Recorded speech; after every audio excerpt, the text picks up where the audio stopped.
That's a good kitty, I say as I pet on Kitty. No, I'm evil, Kitty, said Evil Kitty. I know finances gets the boys in a tizzy, but here's a lesson in why it's at least worth it to just at least date on your intellectual level. A couple months ago, I had a young man staying with me. Am I ashamed? Yes. Went against the grain. Neither here nor there. I had made some food. I had cooked that night after a long day of work. Cooked and made my man a plate because, no me, Cousin Faith wouldn't even have the time. Made my man a plate. I bring it to him. He looks at me with the most, just grateful, just gratitude flowing from his eyes and says to me, "Oh, look at you, my little jigaboo." I stopped in my tracks. He said, "What?" I said, "What?" He said, "What?" I said, "No, what did you just say?" He's like, "Oh, you don't like that one. You don't like that little nickname, my little jigaboo." I said, "Stop saying it. Do you know what you're saying?" He said, "What, jigaboo?" I said, do you know what that is?" He's like, "Yeah, from white chicks." I said, "Babe, that's a slur." He's like, "Bro, you say anything. You so sensitive. You say." I said, "No, babe, I'm dead ass. Like, that is a racist slur. Like, you're dead. You dead. Like," he's like, "Bro, that is from white chicks." Yes. A satirical movie. That, babe, we had to go through the history. It took almost 20 minutes. It took almost 20 minutes for me to prove to that young man that he had called me not just a slur, but just, you might as well have called me a spook. It's worth it. It's worth it, ladies. It's worth it to just wait. You know what I mean? Just wait it out. Just wait it out. Be patient. You know, I've got a dream too, but it's about singing and dancing and making people happy.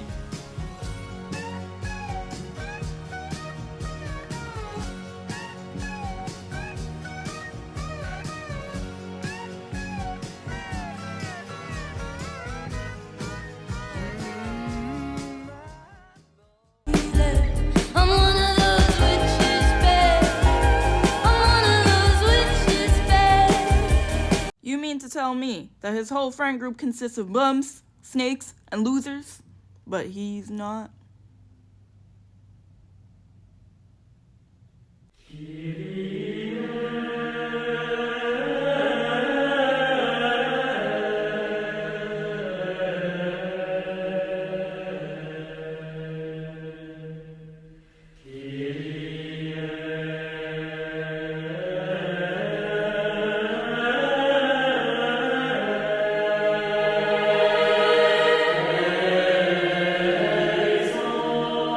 It was my birthday yesterday, and all you need to do as a present is watch this video, and I promise you it's going to be worth your time.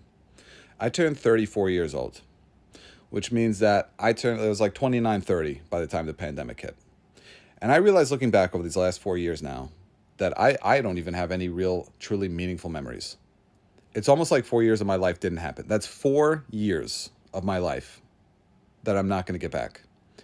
And part of that is, of course, the pandemic. I don't think people truly recognize how traumatic the pandemic was for literally every single living human being.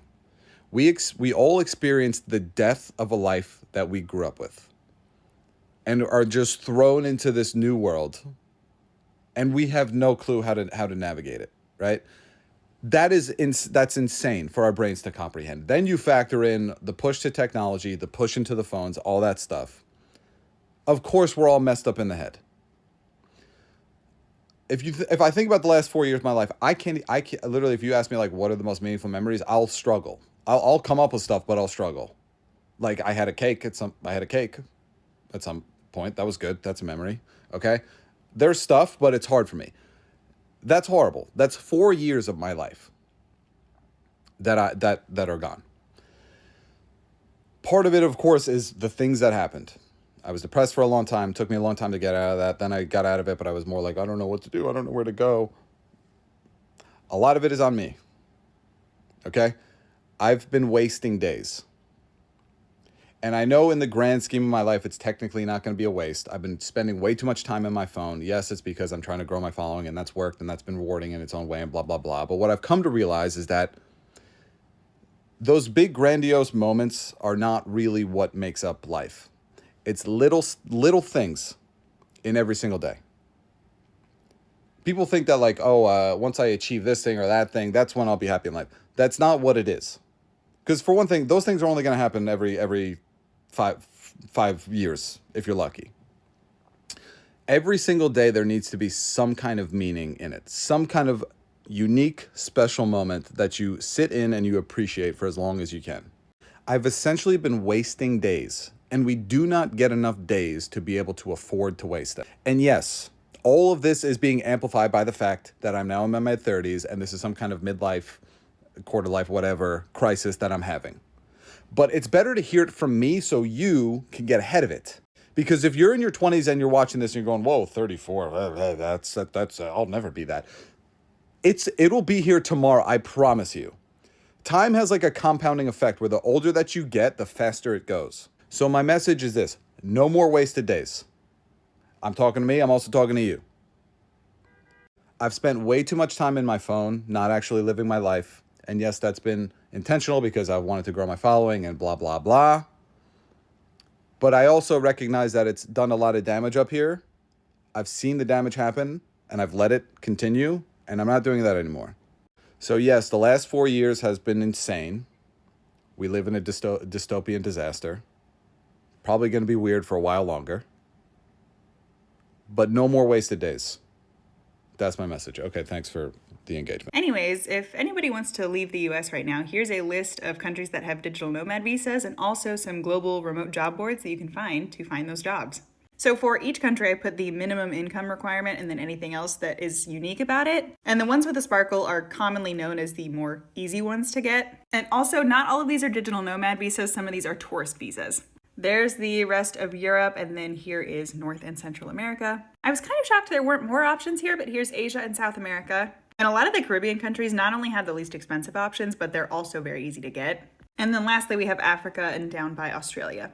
I pulled all of this from Citizen Remote, and this did come out in February 2024, so there are some updates. And every time I post about global remote work, the first question is, well, what about taxes? It really depends on the country. And then for job boards that are international, these are some of my favorite. All of these are free to use, and if I had to choose two, it would be Flexa and Nodesk. Those to me tend to have the highest quality listings that also have higher salaries. If you thought this was helpful, I would appreciate a follow so that I can hightail it to Belize.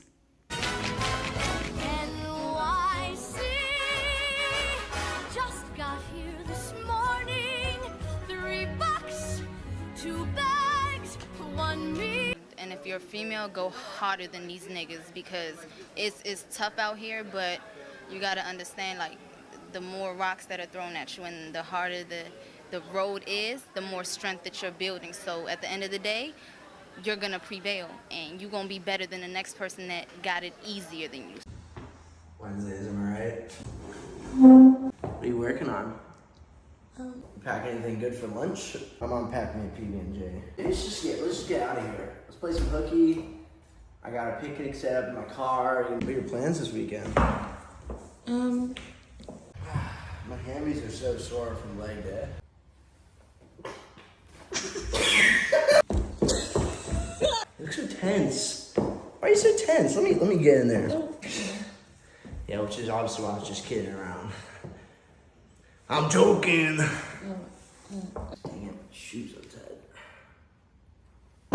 You know what I hate more than anything? What? Mansplaining. Ah, too slow.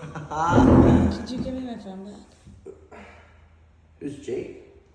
So we're all trying to eat our food, and Scotty is devouring a plate. Then another plate comes, and she's like, that's mine too. She's just doing a lot of this like weird entitlement at this dinner table. And then she texts me and says, fuck you.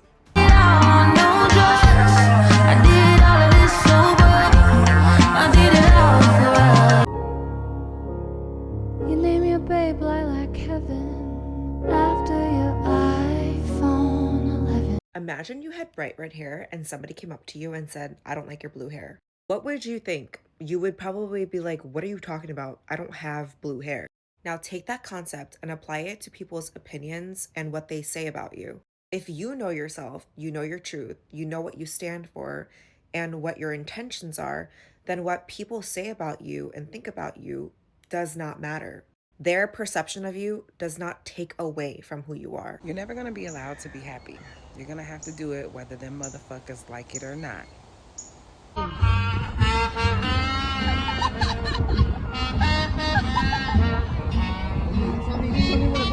You turned down $60 million to join Kick. Why did you do that? It wasn't right.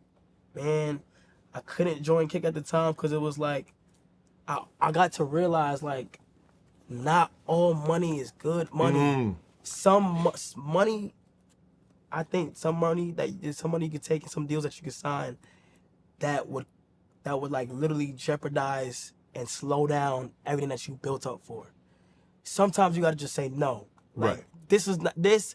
It's cool. Like, it's generational, but I'm more like, what am I stamping on the world?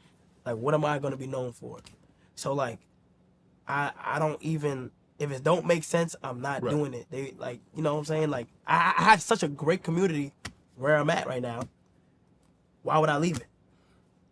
Who did you rely on to help make that decision, or was that a sole decision that you made? Nah, it was me and God. I can tell you exactly what happened. 2023, right before my subathon, I got a call from Kick.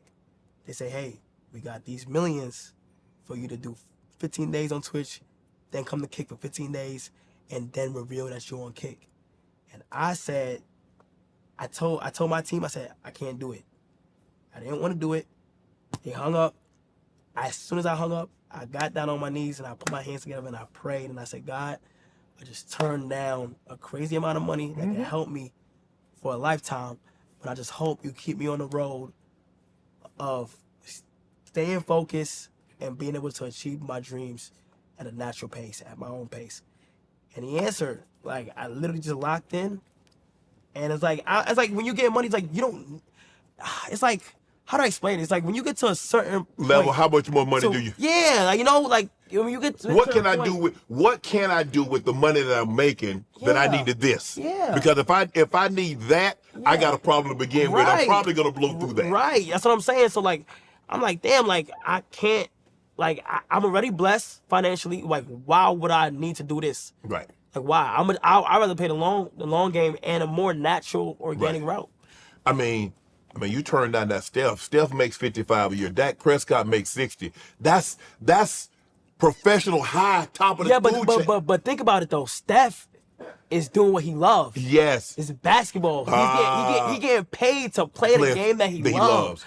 I don't know if I would have loved it on Kick. Oh, okay. You feel me? I have this theory that they're gonna be. It's a great streaming platform and stuff, and how it is. But like, bro, my home, I'm where I need to be at, and like, I'm not worried about the money. I just built my community, and I don't gotta worry about the extras I could get when I'm already blessed. Right. You feel me? So I just keep that mentality, and just make sure I never lose that mentality.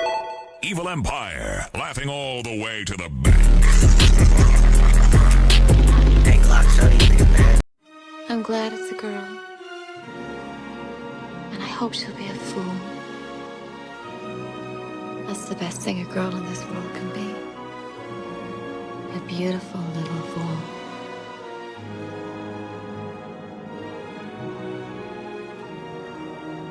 Are you saying we're not seeing what we're seeing? She saw. I saw what she saw. You're seeing something else. I don't think he's dusty. There you go. You're not taking it for what it is. He's dusty. Now, trust me. We have all dated a dust mite. Us, we know a dust mite. That's a dusty rusty. So you are not a magician. You cannot make us unsee that dusty face and them dusty, dumb clothes. That's a dusty man. Now, it was when he was 10 years ago. Dusty. Anybody that takes a dusty ass picture like that, he's dusty. Sit here and tell us.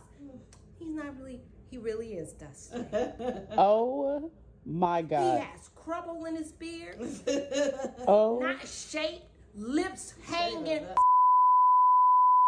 He looking for a plate. Auntie. I'm gonna tell you what I see. You can't tell me what I see. That man's hungry. Where is his can? So we can put some coins in. Y'all be worried about gold diggers. But the reality is, the real gold diggers, the ones that gold dig y'all without y'all knowing, without y'all noticing, is y'all homeboys. The broke ones especially. What you mean you paid for your homeboy's flight? What you mean you paid for your homeboy's food? What you mean? You pay for everything for your homeboy. Oh, but he's just having an off season. He's been off for 5 years.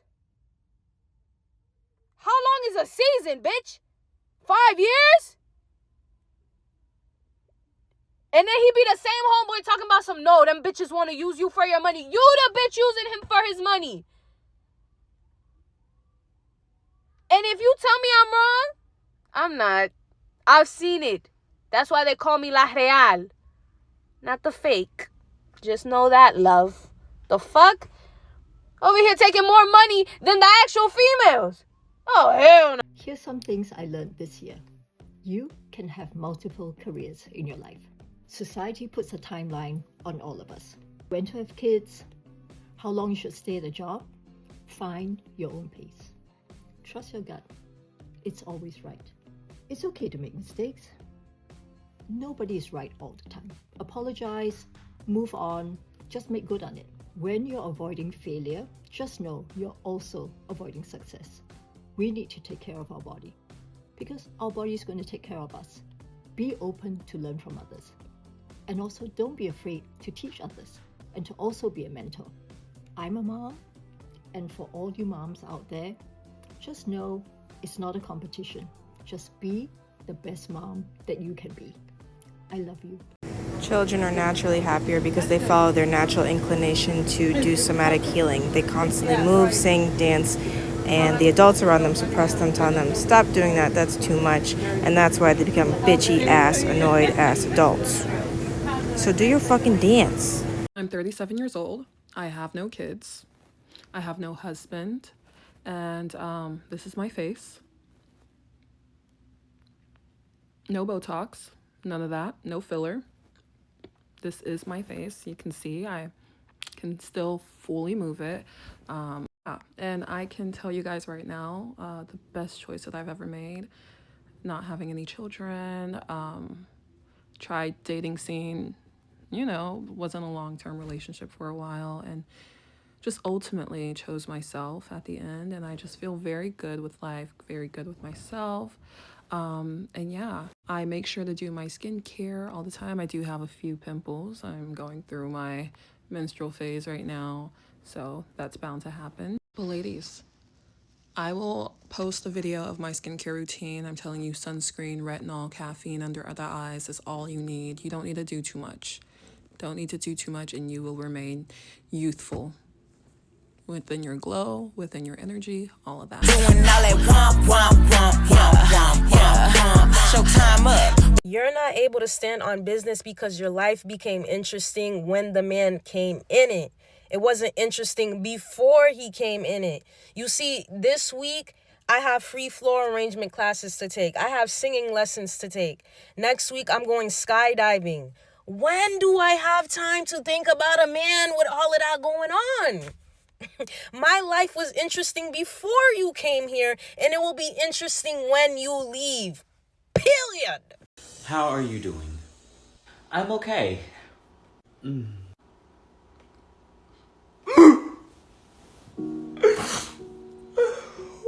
When the news broke, I was shocked.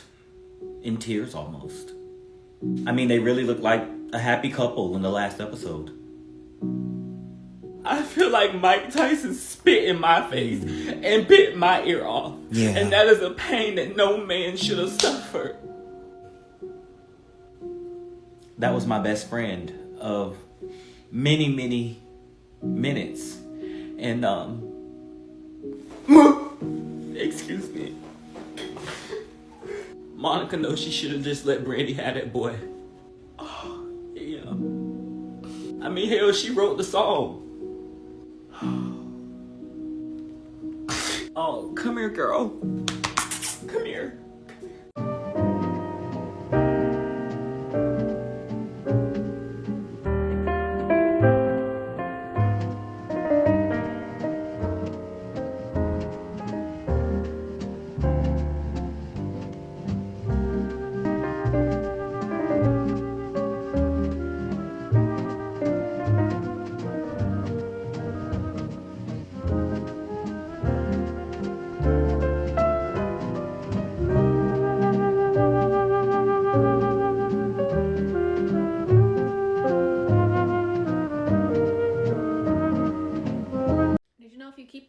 refrigerator long enough, it's going to give the illusion that there's food in the fridge. This isn't about refrigerators. Stay with me. If you hold on to something long enough, if you let something take up space long enough, it's going to give the illusion that it's meant to be there. You keep old food in the fridge, it's going to give the illusion that there is food for you to eat in the fridge. It's going to give the illusion that there is food for you to nourish yourself with in the fridge. And this is not about food. Are you going to be mad if I tell you I'm going to feel cold after this and I can't go out? I'm not pressed to go out. This is why we go together so bad. As a neurodivergent woman myself, it was devastating watching Marissa get manic pixie dream girled. He makes a comment about really loving her energy in the beginning, and she's like, yeah, everyone does in the beginning, but like not long term. And it's because as neurodivergent women, we do come in with this super big bubbly energy a lot of the time that like it comes in these highs and lows, like, and then we also can manage to get touched out pretty easily. So we also have like high sexual peaks and then super like low dips. There will be, personally for me, like weeks where I'm like, I don't want to even really cuddle with you, dog. Plus she has the added issue of having an autoimmune disease. Now, personally, I don't think he ever had any intention of getting married at all, but his excuse was that their energies don't match. And a big example that he used for this was that she would listen to podcasts and sing in the shower. As a woman on the autism spectrum, I also need like constant sound, whether it's from me or my phone. This whole thing was like the human embodiment of like, if I'm too much, find less. Head over to Friendsgiving dinner and the dress code is elevated casual. So here is the outfit. I'm wearing a full head to toe Reformation outfit. So starting off with this top, this is Clarissa Bolero set. I love how versatile it is. The faux fur parts are actually detachable and it's cashmere, so it's super warm and soft. Paired it with the Carrie jeans and the Remy knee-high boot. Also going to throw on the Asher coat, but I'm going to detach this faux fur part so I can show you what it looks like. Here's what it looks like when you take the top part off. These are also detachable. This coat comes with a matching detachable scarf, which I think is so chic. I love how you can see the faux fur parts from the bolero poking out. And this is the outfit of the night. Have a good night. The British are coming! The British are coming! The British are coming! People would say, he didn't leave you because she's better. He left you because she's easier. No. He went to her because she's unaware of the fact that he's a loser. But once she finds out, he'll leave her too. It has nothing to do with her being easy. It has everything to do with the fact that he was able to sell her a pipe dream, and it'll last for about, a little while. And once she realized that this nigga ain't talking about shit, he gonna leave her too and go sell that pipe dream to somebody else. Don't blame the girl.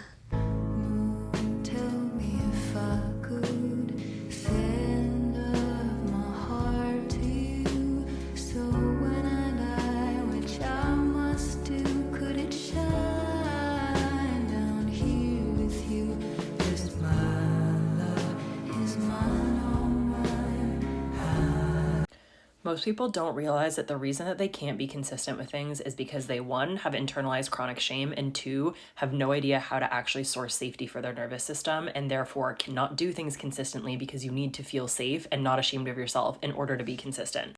A lot of people that teach nervous system regulation do teach about sourcing safety, but they do not teach about how to do de-shaming and really actually moving through the process of de-burdening your nervous system from the experience of shame. And this is why I have waited a while to redo my Nervous System Healing 101 course, because I wanted to make sure that I was able to merge both of these things together so that as you start to become more aware of your body by creating safety, you're not just reinforcing the shame by creating shameful self-awareness. What we really want to get you to is a place where you can create enough safety to be present in your body, but that presence is actually empathetic and understanding. And niggas be like, I was gonna do it for you. I was gonna do it for you. Help, please. Oh, I swear I was gonna do it for you. Oh, I was gonna do it for you. I swear I was gonna do it for you. I was gonna do it for you. I'm not a disappointment. I'm think I'm at that age in my life where I only want advice from people with full-on bushes. Like, you can be bald down there, that's your choice, obviously. Do what you want, but I do not want any advice from you about men, life, money, anything. I just saw a video where a girl was saying she was only going to take advice from women who had a full bush. It's like, duh, the meaning is right there for anyone who wants to accept it. So I scrolled the comments and some girl writes this. Hey, so I actually get waxed because my sensory sensitivity issues can't do the hair upside down. The creator was cool. Some of you guys are so much more dangerous and disgusting than you realize. Like so many of you, and I'm seeing it on this app. This app is starting to take something from me. Like, I have an immense amount of faith and love for humanity, but lately, especially the past year on this app, I've just been like, ooh. Because at first this is kind of harmless, but why have you volunteered what you have going down on your nethers, first of all? And then did you think she was talking about you? She was thinking those bald coochies will never give me advice. Like, you know what I mean? The way that you took someone else's like general statement that was very easy to understand and kind of jokey as well, but like dead serious probably. And you got mad that this one other woman said, you know, I want to deal with people who like are okay with their bodies and can handle their human nature. And you had to think like it was an indictment of you specifically. And then we're like, nah.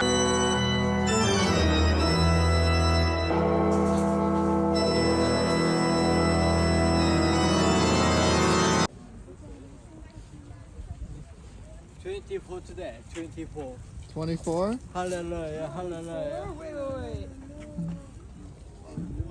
Hallelujah.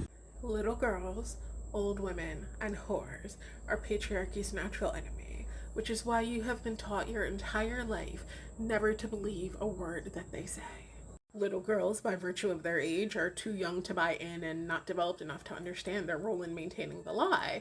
So when they talk about the terrible things that boys and men do to them, we are trained to see it as attention-seeking behavior. On the other end of the spectrum, older women who have a lifetime of experiences and experience, when they go to offer their advice, particularly to young women, they are branded as meddlesome, they are branded as crazy or senile, and they are branded as jealous. And whores. Well, whores are privy to the inconvenient truths of men and how the world works, which women are not supposed to know. So it's very, very important that you do not believe a word out of that dirty, dirty whore's mouth.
Take this dog away!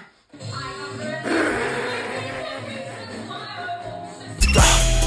can't lose, bitch. I'm so used to winning. Fuck with my family and you are finished. And bitch, we at the top. We so used to winning. I love you, but you don't understand me. I'm a real poet. My life is my poetry. My lovemaking is my life. If you are unpartnered and childless and you look at your family tree, you will probably come up with the conclusion that you are the first person to do that in your family. Like, you are the first one. And that's the statement. Like, that's the statement. You are the first one. The womb speaks to us through our dreams. So if you have been having dreams and you can sense they're from your womb, pay attention, because she's speaking to you. And the reason why is because the womb is astral.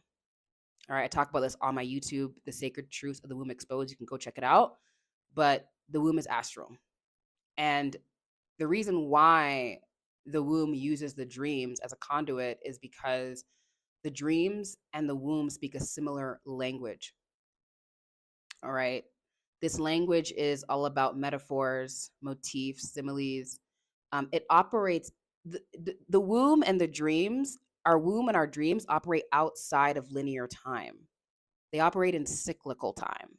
They operate on magical time. Okay. They operate in other times. All right. In other dimensions. All right. So just know this, when I was really starting to go on my womb healing journey, I was having very intense dreams about my womb being stabbed, trigger warning, my womb being cut open. It was very awful. And at this point, I did not know I had fibroids in 2020. So I didn't understand like why I was having these awful dreams about my womb, or about, it wasn't even sometimes me. I would be seeing other women getting stabbed in their wombs or whatever. And I knew at that point that she was shocking me into awareness. I knew at that point that she was trying to communicate something with me. I knew that I needed to listen to her. So listen to your womb. She is very powerful. Listen to your dreams, because she knows all of your lives. I mean, your womb knows all of your lives, all of your incarnations. She has record of you in every timeline. So what you think might but just be a dream could be actually another timeline, could be a past timeline. That's what I was experiencing. Like things that I was like, oh, that was my dream. When I went to my womb healer and I went to other healers, they were like, no, those were actually memories. Or I realized they were memories as well. So just know this, your womb is powerful, and it also holds all your timelines.